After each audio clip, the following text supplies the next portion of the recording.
have two wonderful speakers here today. We've got Jasmine, we've got Kajal, and we've got the Indian Networkers' first Tollywood and Bollywood star. So let's all give it up for the two women here tonight. So our newest Indian Networker who has an eye for you, followed by Jam with Sam chat with our first Tollywood celebrity. Introductions of people here, right? Your name, your company name, and your profession. Right now, the two ladies speak. You all get the chance to introduce yourself in just those 3 lines. Yeah, your name, company name, and profession. Then, of course, we have the usual group photo, radio bites for the Indian Networker, followed by a lovely dinner that we have here today. So, let's all introduce the man who's ready, who's gonna make you jam tonight. Everyone, let's give it up for Sampath. Sampath Iyengar, who we all know as Sam. Louder! Wow, you guys sound weak. I can't hear you. Okay. So let's just a brief introduction, and this time I promise it is brief because it's been cut, edited, and shortened to my liking. Robert Kiyosaki, the author of Rich Dad series and the celebrated motivational speaker, says that the richest people in the world look out for and build networks. Everyone else looks for work. Sam, as an entrepreneur, has founded Sam7 Computers and Networks, a computer systems and service company, in 1991. Riding the wave of the information revolution sweeping the world and India in particular, Sam7 connected several small and medium enterprises to the world.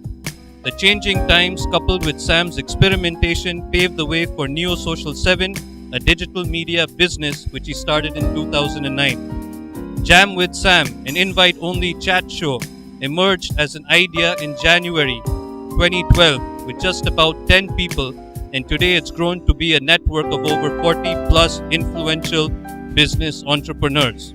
The platform has become a catalyst for business deals and brings together like-minded professionals. The stupendous success of Jam with Sam gave birth to another idea, a confluence of networks, and in August 2013, the Indian Networker was born. With over 90 professionals participating in the 5th edition of the Indian Networker, its success is surely historical. For those of you who are participating in this event for the very first time, the Indian Networker is an amiable forum where people like diverse networks from Rotary, Lions, Giants, referral networking groups like BNI, etc. come together to create a unique conclave of networks which allows for the creation of synergies and tie-ups among themselves to foster business relationships. So, ladies and gentlemen, let's give it up for the host this evening, Sampath Iyengar. Let's all jam with Sam. And our first speaker of the evening, the very lovely Jasmine Pereira. Let's all give it up for Jasmine. She is the founder of Image Empower, a consultancy and training enterprise focusing on image, brand consultation for individuals and corporates and educational institutions as well. Jasmine is a qualified image consultant and from an alumni of the Image Consulting Business Institute, also known as ICBI. She is also a qualified ISO auditor from BVQI. Jasmine also is the Mumbai head of WOW, W-O-W, Women on the Web, Google Business Group, and believes that technology simplifies life. Ladies and gentlemen, give it up for our first lady speaker of the evening, Jasmine Pereira. Jasmine, welcome to Jam with Sam. Thank you very much, Sampath. Happy to be here. And are you comfortable on that seat? Perfect. Perfect? Thank you. I can't lower it any more than that. It's okay? Okay. So, tell me, Jasmine, I hear a lot about image consulting nowadays. I mean, we have a lot of image consultants over here. Tell me something. What is this new thing which has come up in the last, I think, 2 or 3 years? There's been a lot of image consulting. Tell me something about this new business which has come up. It's very nascent in India, but it's a 40-year-old industry overseas. So if you look at where Indians seem to lose out on a global or an international scenario, that's where image consultancy comes in. It's your solution to get higher, to go global, and be whoever you want to be in business, socially, or professionally. It's about the art of communication mixing with a lot of scientific techniques that are available. Okay. So you went through some course or something, like you were talking Yes. about this ICT code. I couldn't get it. There were too many acronyms. Yes, in that. I did ICBI, Okay, that is ICBI, Image okay. Consulting Business Institute. I'm an alumni from there. I finished my image consultancy business course. So how long does it take to do this course?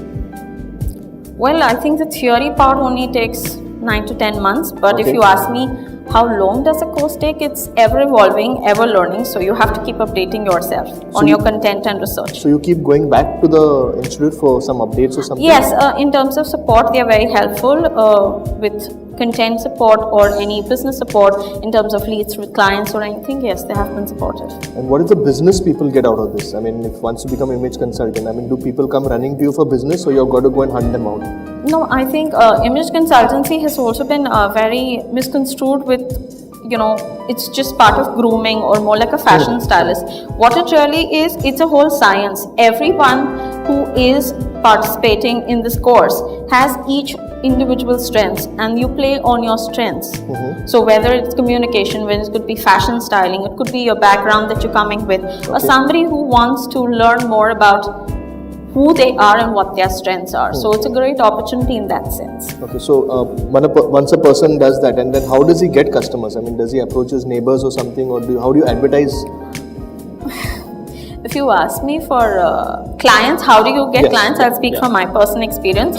Since I come from an experience of 14 years in the corporate field in logistics, I've been in touch with my ex-clients who were logistics or the companies that I worked with. Okay. So that has been my way of getting more business, be it personal or be it corporate. So now rolling back to that logistics, what made you jump from logistics into image consulting?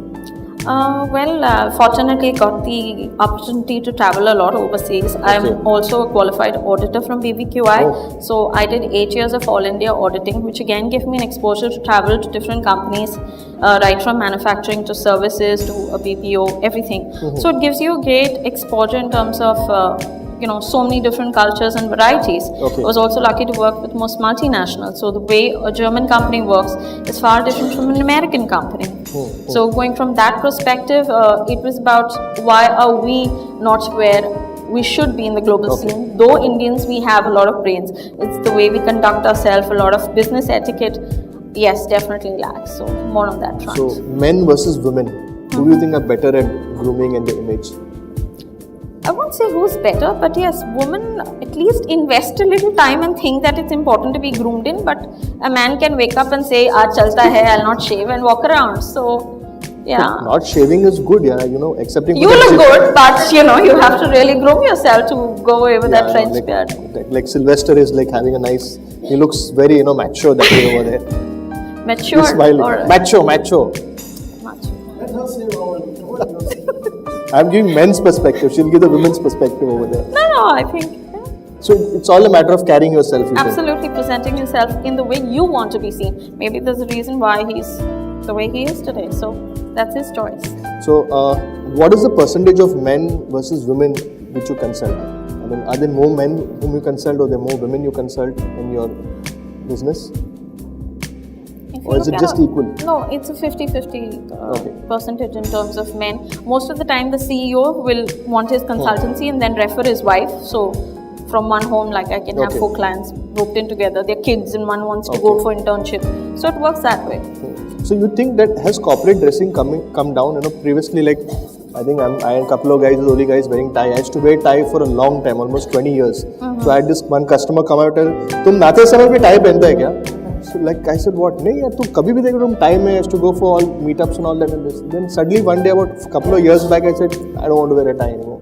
I just removed it. Is it changing from that proper dressing to a bit of casual dressing nowadays? Tie or no tie, whether you're a male or a woman, I think it's about how you carry what you're wearing. You can be extremely formal in the way you present yourself, and you can be wearing what you are and still be going around very casually meeting people. So it's about what you present, your attitude that reflects in your style of properly. There's a reason why you chose what you chose today. So it just reflects on your attitude. It's about your personal style. Okay. So you Yeah, could because I've do been, it. I being in the IT sector, I see two different. I see the Microsoft guys who are there, and I see the Google guys over there. Microsoft guys, tie, suit, and well dressed, and all those guys. And the Google guys, he'll be wearing a V-neck T-shirt. He'll put a managing director of India and wearing just a coat over that, and he's coming and he's doing business. So is it something the new generation which is coming up, the Facebooking generation, like Mark Zuckerberg? I don't think he wore sneakers and went somewhere for a meetup over there. He went to meet Barack Obama in sneakers over there. So is this something they're trying to rebel against that culture, or something they have something over there, or is it just the way of casually If you dressing talk up? about Mark Zuckerberg, there's a lot of analysis done in terms of he's trying to prove a point. He's trying to prove that he's young, he has the brains, and he doesn't really care what the world thinks. And he's here as a very young entrepreneur making a lot of money. So he's proving a point. It's about his rebellious character. Each one of our characters, if you're a classic dresser, it also resembles a little of your traditional virtues, values, or things like that. So you could also come from a non-traditional background and still dress up in a sari, which is great. So it just reflects a little sense of who you are as the essence of your character. Okay. Some people call you Sampath, some people call you Sam. So there are different choices of your preference, how you would want to be addressed from different people. Yeah. Okay. Nice point. Some people call me Sammy also. Okay, Sammy. Sammy with Jammy. Sammy with Jammy, yeah, I know.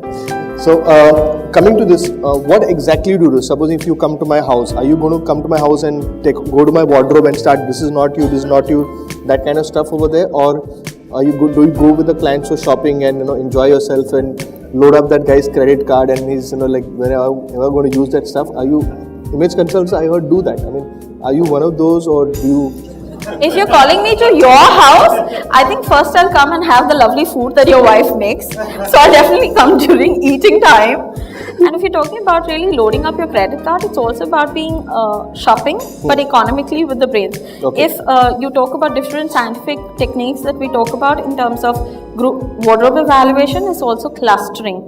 That is according to the color with different fabrics, It is really not about buying new suits or buying new clothes. It's about just carrying them and fitting them all together. You could accessorize them, you could use them with handbags, you could use them with different ties. You could wear the same shirt on jeans and still look fabulous. Okay. So it's about how you're putting them together rather than just going there and aimlessly blind. Of course, you get clients who say that my budget is 2 lakhs and I have a wedding to attend. Wow. So, that's an ideal client. I like that. Absolutely. So you work on a fixed basis, or do you work on a architects are there, 10 lakh ka hai, to 10% I'm going to take that. Do you work on something like that, or it's a fixed sum which you work on? You're asking me this? No, it's not Just, right. because some people, I've heard people do that. Okay, you're buying 2 lakhs of stuff. Wow, buy 3 lakhs. I'm going to get 30,000 out of that. No, not at all. Not at that. It doesn't work like that. So then it's affordable. Sooner or later, I think whoever tend to work like that will be seen, and then you lose clients, and then there's no way to regain your lost reputation. Once it's there, and today with the effect of social media, everything is written and is out there. So you've got to be really careful about what your client can say. It can be negative, then you're pretty much doomed. If it's positive, great, you get more business. So coming to social media, since you mentioned, you use a lot of social media. I'm following you. A lot of people, 3,500 people follow me. Okay. So, okay, just a joke. So, how important do you think is, I see a lot of people, they'll take a photograph from a camera phone, a 3 megapixel photograph, and they'll put it up as a profile photograph. And there are some people who really take out a good profile photograph and put it. So, do you think that across the networks, like if you have LinkedIn, you have Twitter, will a good photograph make a difference across that? Absolutely, it does. That's exactly what I specialize in as on the image consultancy front. It's about how you have your impactful online image in congruence with your offline image. It's about how you're presenting yourself, your personal brand online. Because today you meet each other at networking meets like this, you exchange cards, but before you're deciding to call the next person, you will first go and do a credibility check online, and you're not going online to LinkedIn, you're going to Google. So all the unofficial stuff also comes up. So very important about how you want to present yourself, how much of your personal life you want to put out there is also been seen. I know. So a lot of HR companies also go and search. Absolutely. So you can lose a job, get a promotion, and be thrown out because some stuff that you put up. So you think people search on Google or they go to Facebook and check out? Because LinkedIn is like, frankly speaking, I find LinkedIn of no use. I log in once a month, just accept all those connections and log out over there. Because it's like a dead network. That's the way I call it. I mean, LinkedIn can come and hit me for that. But I feel Facebook is something like you keep on opening the fridge to see what's inside. You keep on opening your Facebook. Kya chal raha? Like what's Jasmine done? What is Jasmine doing? What Sampath's wife cooked for dinner? Those things are like trending topics which happen over there. And now the good thing which has happened is Facebook has opened those trending topics which you can read from them. So coming back to that, a lot of people share a lot of personal information online. True. How personal should it be? What is your take on that? I think it's about whether you're male or female, what information you put on the web, whether it's Facebook or LinkedIn, is always going to be there. You may just able to hide some things, but they're always on the web. So you got to be really careful about what you want to put up, especially locations, addresses, zip codes, a lot of things for a security reason. So yes, you must be careful with what you put up. No, I'm talking about like photographs and whom you connect to. So what happens is I see a lot of people who come on LinkedIn, especially companies who are not from India, like you see US and Australia, they will never connect on Facebook with you. They say Facebook is my personal stuff. True. But here kya hai, we are very happy connecting to people and say I Yes. went for this vacation, okay, I ate this food over there, I did this over there. So is it a kind of voyeuristic kind of mentality which Indians have, or is it something else? I think Indians love to get a little personal rather than just do business. So it's a good thing or a bad thing. It depends on each individual. So they do prefer Facebook over LinkedIn. But if you're talking about from a corporate segment, this is where corporates are. And I suggest that if you have a Facebook account, you must be on LinkedIn. It's a way to get out to your corporate sector, your vendors, to know what they're doing and to know who they're doing business with and whether you want to be associated to them or not. So LinkedIn, the profile can just be there, sitting over there. And No, but whenever you have to use it, want to right? update. Not like log in once a year. That's Google Plus. Yeah. You are from WOW. Yes. So we are talking about WOW doesn't mean WOW Jasmine. It means Of course it is. Okay, it means WOW Jasmine. Okay. So WOW is woman on On the the web. web, yes. So can you tell me something about the initiative? Recently you were appointed as the Yes. ambassador for that. Yes. Yeah. Can you tell me something about that? WOW is basically Women on the Web that is associated with Google Business Group. Going to reiterate that this is a community of technology lovers. How technology simplifies your life socially, professionally, and enhances your business. It has got nothing to do with Google.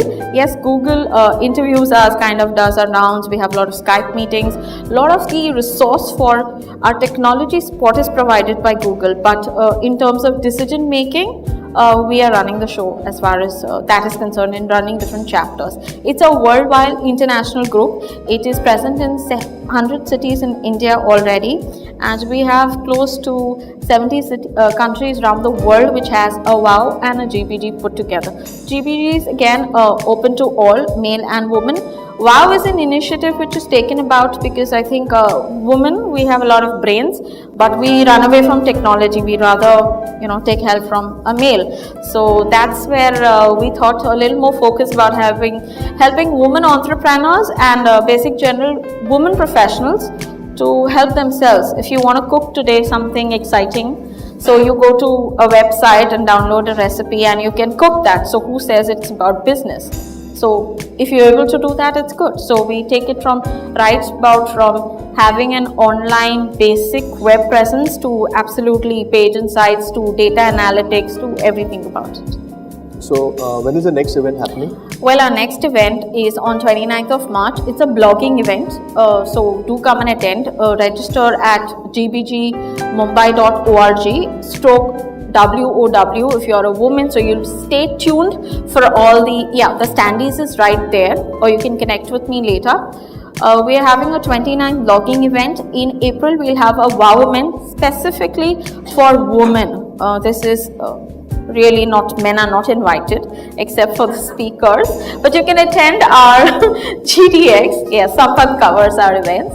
You can attend our GDX events that's happening in May. I'll announce the date, but register so you receive your newsletters, you receive our updates. Who are the speakers? It could be of your interest. It could be of your interest in business. Probably that's what you want to look at.